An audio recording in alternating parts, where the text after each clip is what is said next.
Shalom, shalom. Nous vous disons bonsoir dans le nom de Jésus-Christ de Nazareth. Vous êtes à notre programme Appel de minuit. Parce que le Seigneur revient, nous devons nous préparer, n'est-ce pas, à écouter au son, n'est-ce pas, de la dernière trompette qui va retentir.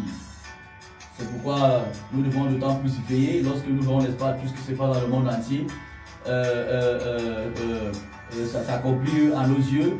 Comment est-ce que le désordre, n'est-ce pas, se passe dans le milieu chrétien, le désordre se passe dans le monde entier, au point où l'Église, n'est-ce pas, qui est censée influencer le monde, se trouve en train elle-même, se trouve elle-même, n'est-ce pas, influencée par le monde.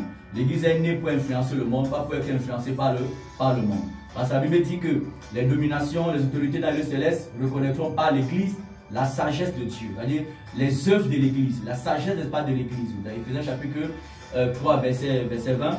Mais malheureusement, aujourd'hui, nous allons parler de cette expression et de cette pratique qui a cours, n'est-ce pas, dans le milieu chrétien, au point où beaucoup d'inconvertis, beaucoup de païens, n'est-ce pas, se moquent, n'est-ce pas, des chrétiens, se moquent même des prédicateurs, considèrent les prédicateurs comme étant les marchands, n'est-ce pas, du temple, des commerçants. Malheureusement, même les chrétiens aujourd'hui, n'est-ce pas, savent que cela, ce n'est pas normal, mais parce qu'ils ont mis la parole de Dieu à côté pour soutenir, n'est-ce pas, leur homme de Dieu, ils deviennent ainsi, n'est-ce pas, des hypocrites. Et nous oublions que les hypocrites ne trompent pas au royaume des cieux. Nous savons que l'Église a besoin de l'argent. Les choses de Dieu ont besoin de l'argent, n'est pas dans son fonctionnement, n'est-ce pas, humain, son fonctionnement n'est pas physique. Mais nous ne devons pas outrepasser la parole de Dieu à cause de nos besoins physiques, à cause de nos projets de l'Église. C'est la parole de Dieu, la sainte doctrine, l'évangile de vérité qui doit toujours primer, quels que soient, n'est-ce pas, les besoins que nous pouvons avoir en tant que prédicateur, en tant que conducteur. Alléluia. Donc, on va nous parler en une quinzaine de minutes de cette pratique qui a cours dans le milieu chrétien, et on va toujours continuer à le faire. Pourquoi? Parce que l'apôtre Pierre pouvait dire que tant qu'il est dans son corps, il ne cessera, n'est-ce pas, de tenir, n'est-ce pas, les chrétiens en éveil par les avertissements. Et il dit plus loin que aux chrétiens, n'est-ce pas, de tenir ferme afin de ne pas déchoir de leur fermeté à cause de l'égarement des impies. Alléluia. Il y a des impies, il y a des personnes qui ont abandonné la voie du Seigneur, mais qui parlent toujours du Seigneur. Il y a des personnes qui ne sont plus avec Dieu, mais qui parlent de Jésus-Christ. Et nous devons faire attention, n'est-ce pas, à toutes ces personnes. Pas que nous les condamnons, mais nous devons faire attention parce qu'on ne doit pas en aucun cas laisser quelqu'un jouer avec le salut de nos âmes. En aucun cas. Donc cette pratique qui a cours dans le milieu chrétien est appelée, on ne vient pas voir l'homme de Dieu, les mains vides. Et certainement, vous avez eu à écouter cela quelque part, je le sais, parce que même les païens ont déjà eu, n'est-ce pas, à écouter cela, même les païens ont déjà eu à m'interpeller, n'est-ce pas, sur ça, même des païens. Et rassurez-vous, hein, lorsqu'un païen m'interpelle sur une pratique de ténèbres qui se fait dans l'église, ne croyez pas que je vais pourvir l'église pour ne pas dire la vérité aux païens. Je dirais aux païens que celui qui fait cela, c'est un païen. Le pasteur qui fait des pratiques de ténèbres dans l'église, c'est un païen. Parce que si je fais l'hypocrisie devant le païen ne pourra plus croire qu'il y a des personnes qui disent la vérité en face de ceux qui disent pas le mensonge.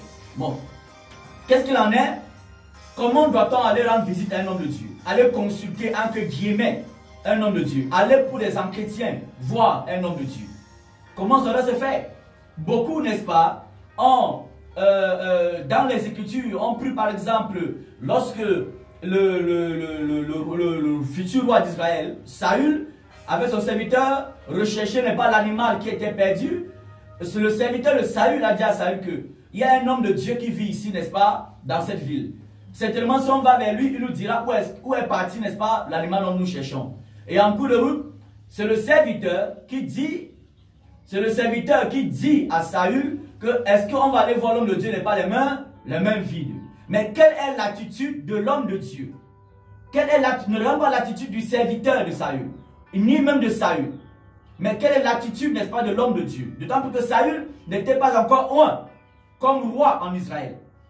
Mais est-ce que l'homme de Dieu en question, qui s'appelle le prophète Samuel, avait exigé quelque chose de Saül pour entretenir Saül, pour causer avec Saül, pour donner les révélations venant du trône de Dieu à Saül? Non.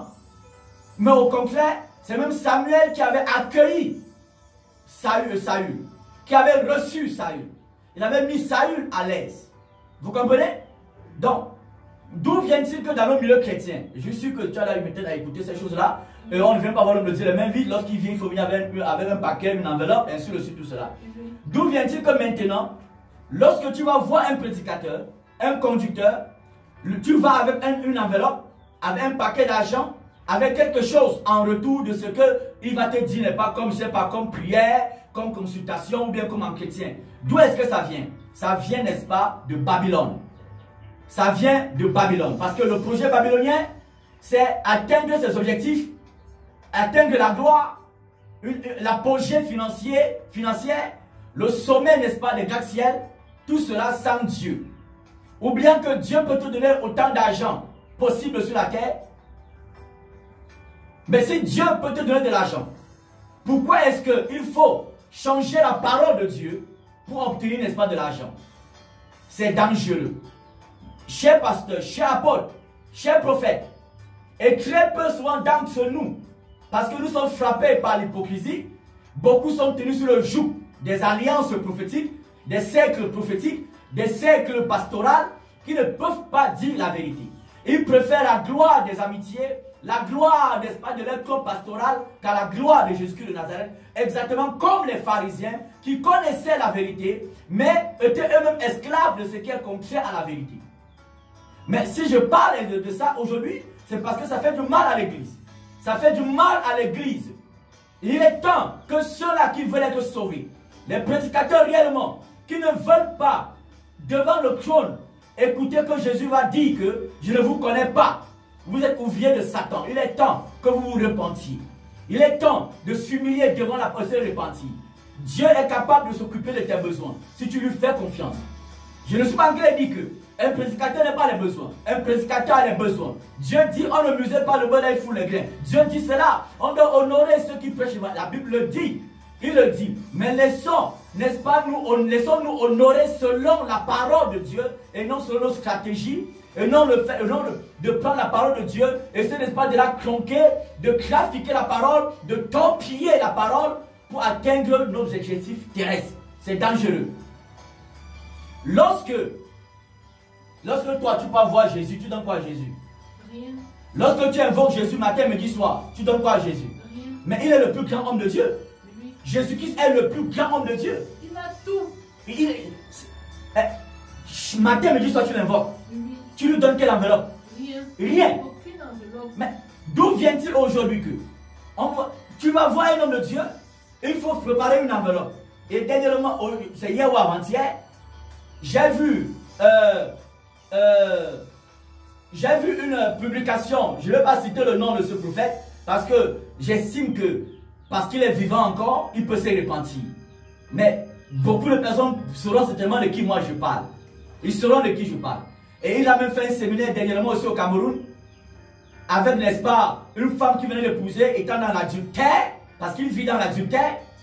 Mais les chrétiens s'en foutent de ça. Ils s'en foutent. Ce qu'ils veulent, c'est qu'on les prophétise, ce qui va résoudre leurs problèmes. Mais allez voir les marabouts au village. Voilà pourquoi vous avez transformé certains hommes de Dieu en des marabouts modernes avec des costumes bien propres sur eux. La Bible dit les présents ferment les yeux des sages. Les présents, n'est-ce pas, corrompent, n'est-ce pas, la bouche des sages. Voilà pourquoi beaucoup de prédicateurs ne parlent plus la vérité. Voilà pourquoi beaucoup de prédicateurs ne parlent plus la vérité, ne parlent plus beaucoup. Et lorsqu'on parle, il y a des personnes qui osent dire que non, vous voulez exagérer. Mais si on veut exagérer, mais que celui qui ne veut pas exagérer, qui monte à la croix pour mourir pour mes péchés, mourir pour les péchés des âmes, qui tous les jours se moquent des églises, se moquent des prédicateurs en considérant les prédicateurs comme étant des commerçants du temple. Et vous allez me dire, certains chrétiens charnels vont dire que c'est parce que les païens n'ont pas la révélation. Même un païen sait, n'est-ce pas, les choses qui sont vraies, qui sont fausses. Parce que Dieu a mis en l'homme la connaissance du bien et du mal. Est-ce que tu sais cela? Il y a des païens qui savent que tel pasteur c'est un homme de Dieu. Même s'il ne le suit pas. Ils savent cela. Mais cher prédicateur, toi là qui as demandé les entretiens 200 € pour 10 minutes. 200 € pour 10 minutes. Mais tu es à la limite un sorcier. Tu es à la limite un sorcier. Je ne te condamne pas en disant que tu es un sorcier. Je dis ce que tu es. Et Dieu est mort pour les sorciers. tu peux te repentir. Tu comprends? Tu peux te repentir. Tu peux te repentir. Parce que ça là, ça fait honte à l'église. Ça fait honte à l'église. Vous êtes de ceux-là qu'on doit fouetter avec les fouets de l'évangile véritable, comme Jésus-Christ fouettait les marchands du temple dans le temple à son époque. Vous comprenez? Ça fait honte. Je vois comment les chrétiens se moquent. Je vois comment. Tu vas même voir les membres de ma propre famille. Vont dire, mais toi là, voilà tes collègues qui demandent 200 € pour 10 minutes. Si toi tu demandes seulement 100 € là, demain tu seras milliardaire. Mais qu'est-ce que je dois leur dire? Je dois dire non, ne vous mêlez pas à les hommes de Dieu. Ne touchez pas à mes oins. Non. Et avec vos histoires, ne touchez pas à mon oin là. Quand vous êtes Chanel, n'est-ce pas, priez pour avoir la révélation de la parole du Seigneur. Quand vous êtes envoûté par les doctrines des démons, quand vous êtes envoûté par vos prédicateurs, priez pour avoir la révélation réelle de la parole de Dieu, si réellement vous voulez être sauvé, bien sûr. Quand le Seigneur dit ne touchez pas à mes oins, qui est oint de l'Éternel? Qui est oint de l'Éternel? Tous ceux qui sont enfants de Dieu sont oint de l'Éternel. Tu es oint de l'Éternel. Tu es le sacrificateur. Est-ce que tu sais que tu es sacrificateur? Oui. Tu es sacrificateur, non? Oui. Tu es femme de Dieu, n'est-ce pas? Oui. Tu es épousé un pasteur? Non. Tu es épousé un apôtre? Non. Mais tu es femme de Dieu? Oui. Mais parce que si tu n'es pas femme de Dieu, mais tu es femme de Satan. Il n'y a que deux côtés. Être femme de Dieu, sacrificateur, c'est pas parce que tu as épousé un homme de Dieu, un pasteur, ou bien tu as un diplôme de théologie. En aucun cas. Et parce que nous sommes tous des oints de Dieu. Nous sommes tous des sacrificateurs. La Bible dit que c'est à la bouche du sacrificateur qu'on demandera la loi. Malachie chapitre 2 verset 10. La Bible c'est à sa bouche qu'on demande la loi, qu'on demande l'instruction. C'est ce que la parole de Dieu dit. Mais lorsque je suis un oint parce que je suis chrétien, pas parce que je suis prédicateur. Tu es oint parce que tu es chrétien. Le Saint-Esprit t'a oint. Tu es oint du Saint-Esprit. Tu as été baptisé dans le Saint-Esprit. Sur le 1 Corinthiens chapitre 12. Tu as été baptisé dans le Saint-Esprit. De ce fait, par l'Esprit de Dieu que tu as, tu dois apprendre à condamner les œuvres des ténèbres. Pas pour condamner les individus, mais pour amener les individus à revenir à la parole. Mais maintenant, là, toi, homme de Dieu, tu dis qu'on parle de toi, on parle de toi. Lorsque tu fais les choses des ténèbres, on va parler de toi. Pas pour te condamner. Le Seigneur a dit, vous avez reçu gratuitement. Gratuitement. C'est biblique ou pas? C'est biblique, c'est la parole de Dieu. Il dit, qu'as-tu que tu n'as reçu? Et si tu as reçu, pourquoi te vantes-tu? Pourquoi vantes-tu ce que tu as reçu? Jésus, dans Matthieu chapitre 10, verset 8, il a dit aux disciples, allez, prêchez l'évangile, guérissez les malades, ressuscitez les morts, bénissez les gens. Mais vous avez reçu gratuitement, donnez gratuitement. C'est ce que Jésus-Christ a dit. Maintenant, d'où vient-il que toi, prédicateur, tu demandes 200 €? 200 € pour 10 minutes d'entretien. 200 €. Mais tu es à la limite un sorcier. Tu dois te repentir. Parce qu'à cause de toi, rien que cette publication que tu as faite sur ton site, et après, tes aveugles qui te suivent ont enlevé ça, beaucoup de personnes se sont moquées de Jésus-Christ. Et si tu ne réponds pas, tu vas payer le prix pour cela. Tu vas payer le prix pour cela. Je t'assure. Je t'assure. Tu as les besoins, mais c'est clair, tu es un humain. Mais ne change pas la parole du Seigneur. Ne vends pas la parole du Seigneur. Et tu vas dire, bon, pour faire les séminaires, on a besoin de l'argent pour faire les séminaires. Mais pour faire la chrétienne, là, tu as besoin de quoi? Pour recevoir les gens à qui tu vas donner les conseils. Tu vas éclairer l'espace de certains points doctrinaux. Tu vas les éclairer, tu vas peut-être même prier pour eux, tout cela. Tu as besoin, tu achètes quoi? Tu achètes le don spirituel. Tu achètes l'onction du Saint-Esprit que tu donnes de prier. Tu achètes pas les dons de prophétie, les dons de parole de connaissance. Tu achètes ça à combien? Tu achètes ça à combien? Jésus-Christ revient, cher homme de Dieu, cher prédicateur. Jésus-Christ revient. Je parle au pasteur du Cameroun, même à celui-là qui a invité son collègue prophète. Je profite pour m'adresser aussi à toi. Vous avez fait un séminaire dernièrement, n'est-ce pas? On parlait de sport. Avec ton collègue.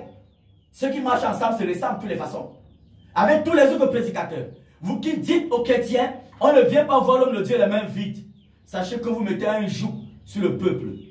Un joug que ce n'est pas Jésus-Christ qui a mis. Et toute personne qui met un joug sur le cou du peuple se pose à l'œuvre de la croix. Jésus-Christ a donné son joug à lui. C'est un joug qui est léger. Mais ne venez pas avec un autre joug. Si tu as besoin d'argent, demande l'argent. Que j'ai faim, te donne l'argent. Si tu as besoin de l'argent prédicateur pour payer ton loyer, prie que Dieu t'envoie quelqu'un qui va donner ta demande. Les frères doivent te soutenir. J'encourage les frères à soutenir les vrais prédicateurs.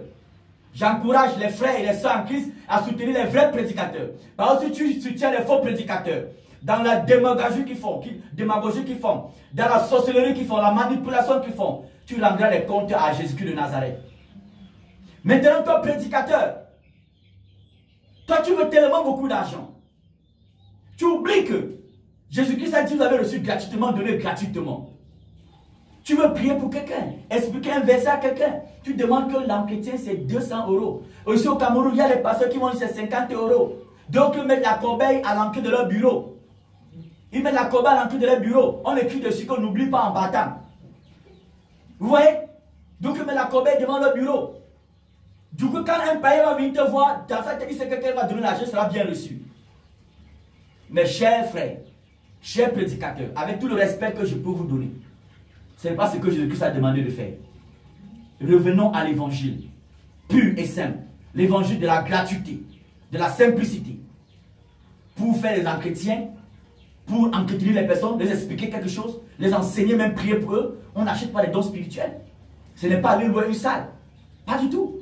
En aucun cas. Mais pourquoi dire qu'on ne vient pas voir l'homme de Dieu les mains vides? Toi, homme de Dieu, là, quand tu vois Jésus, là, tu donnes combien? Il est le grand homme de Dieu. C'est lui le pasteur des pasteurs, l'apôtre des apôtres, le prophète par excellence, l'évangéliste par excellence, le docteur par excellence. C'est lui. C'est parce qu'il est le grand prophète, le grand pasteur qui nous a engendrés comme étant les prémices qui descendent de lui. Mais lui là, quand on invoque tous les jours là, tu donnes combien? Moi je ne donne rien. Je ne donne rien. Je ne donne rien. Depuis que toi et moi se rencontrons là, toi la femme de Dieu là, il y a des fois tu es dans mon bureau, on parle, tu dis que oh je vais voir l'homme, je vais voir le frère parce que depuis le temps c'est dur de le voir. J'ai demandé quelque chose? Non. Ça veut pas dire que je n'ai pas faim souvent? Non. J'ai souvent faim. Je peux avoir faim. Ce n'est pas un péché d'avoir faim. Il faut que j'ai faim pour réaliser comment ceux qui ont faim peuvent se comporter dehors. Paul disait qu'il y a des moments où il était dans l'abondance et dans le manque. Voilà pourquoi, chers frères, le Cameroun n'a pas besoin de cela. Le Cameroun n'a pas besoin de cela. Le Cameroun n'a pas besoin de cela. Le Cameroun a besoin du véritable évangile. Donc, repentons-nous. Tous ceux qui s'occupent de ces choses-là, repentez-vous. Repentez-vous. Repentez-vous. Parce que le Seigneur revient. Il revient. Arrêtez de dire, on ne vient pas voir l'homme de Dieu, les mains vides. Arrêtez cela. Arrêtez cela. Je vous invite vraiment à le faire. Le Seigneur revient avec son jugement à la main, avec sa verge à la main. Il revient. Il revient. C'est celui qui a fermé l'arche de l'alliance. Celui qui va fermer, n'est-ce pas, l'arche, n'est-ce pas, du ciel. Il risque de te fermer dehors. Il risque de te fermer dehors. Alléluia. Et toi, chrétien, ne compte pas fermer les yeux des prédicateurs avec ton argent. Non. Et toi, chrétien, les prédicateurs, n'est-ce pas, sont cupides, toi tu ne parles pas. Tu penses que tu es hypocrite ou bien tu n'es pas hypocrite. Tu es hypocrite. Tu es un hypocrite. Ou c'est pas ça? C'est ça. Tu es hypocrite. Un hypocrite, c'est quelqu'un qui fait quoi? Qui fait semblant de ne pas avoir vu, peut-être l'a vu. C'est quelqu'un qui fait comme s'il ne connaît pas, peut-être il connaît. Oui, c'est le mensonge. Il vit dans le mensonge. Il vit dans le mensonge. Voilà. Et le père du mensonge, c'est qui? C'est Satan. C'est Satan. C'est Satan le père du mensonge. Vous comprenez? Tu étais là dimanche au culte. Il y a une femme qui est arrivée. Peut-être c'est ta première fois de voir la femme là. Oui. Qui a dit qu'elle venait de l'extérieur. Et elle est arrivée au Cameroun. Elle a quand même beaucoup de difficultés. Mais elle s'est installée au Cameroun. Il y a un prophète. La femme l'appelait, n'est-ce pas, qu'elle était hors du pays. Oui. Le prophète, tu étais là. Oui, Heureusement pas, les gens disent que non, on a que le vouloir extrapoler. Oui. Le monsieur n'a même pas vu la femme en question. Le monsieur ne connaît même pas quel problème est-ce que la femme traverse. Pourtant, moi, je connais les problèmes de la femme en question. Oui. Mais comme la femme en venant avait déjà, n'est-ce pas, son contact.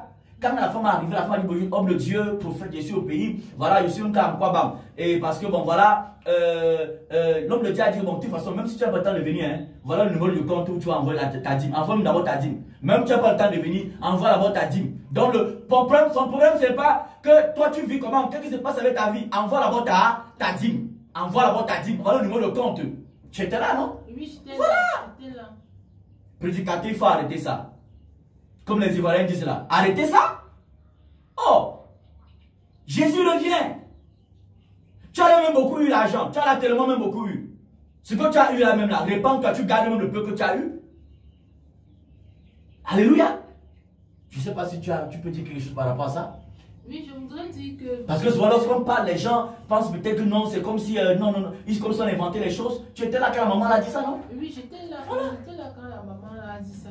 Je vais dire que c'est vraiment déplorable. Et ce qui est marrant dans tout ça, c'est que les gens ne sont pas conscients que demain, ils rendront compte à Dieu pour tout ce qu'ils auront eu à faire. Amen. Et que ce soit le prédicateur, que ce soit le prophète, que ce soit la personne qui vient donner, personne n'aura raison devant le Seigneur. Parce que ce n'est pas ce que les apôtres nous ont enseigné. On n'a pas vu quelque part la parole de Dieu où l'apôtre Paul disait qu'on ne vient pas me voir les mains vides. Ça n'a aucun fondement sur la parole.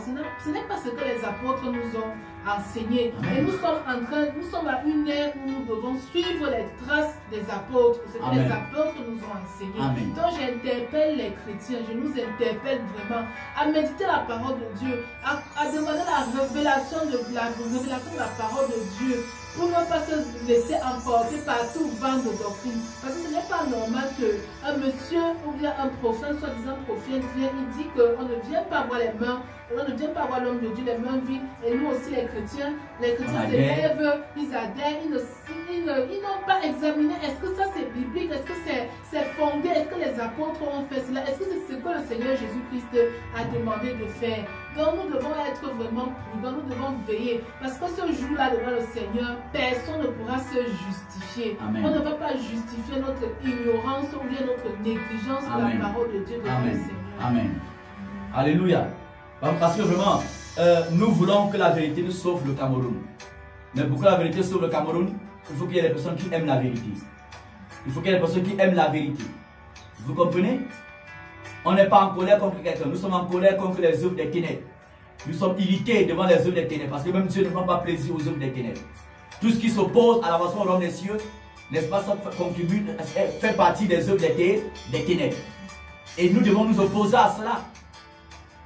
Vous êtes nombreux qui demandez les offrandes pour voir l'homme de Dieu. Vous êtes nombreux qui faites cela. Votre ami qui est du côté là, qui était sur Cameroun, a demandé 200 €. Mais très peu de prédicateurs. Très peu de prédicateurs l'ont interpellé. Très peu. Très peu. Parce que vous êtes des hypocrites. On n'a pas besoin de cela. Nous ne soyons pas des marchands du temple. Ne vendons plus les dons de Dieu. Quelqu'un est malade, il faut prier pour sa guérison. Quelqu'un est-il possédé, prier pour sa délivrance.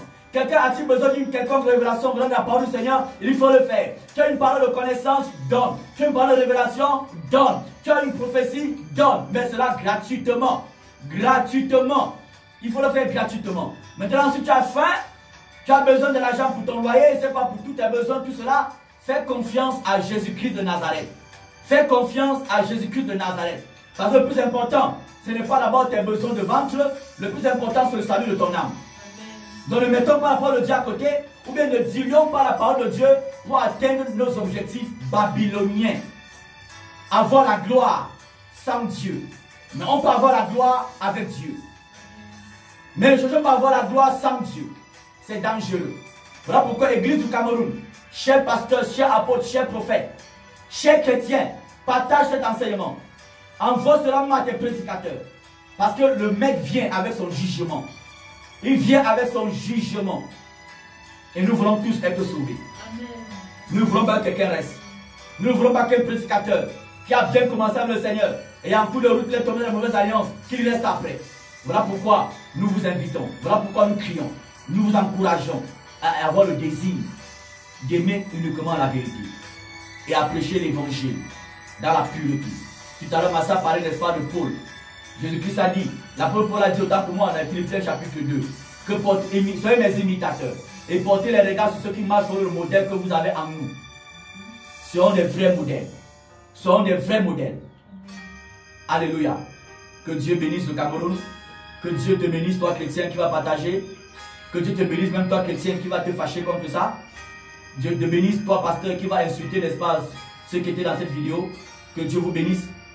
Le Seigneur arrive. Et nous ne sommes que les voyageurs sur la terre. Nous devons nous débarrasser de tout ce qui n'est pas faire la guerre à notre âme. Nous devons nous débarrasser de tout cela.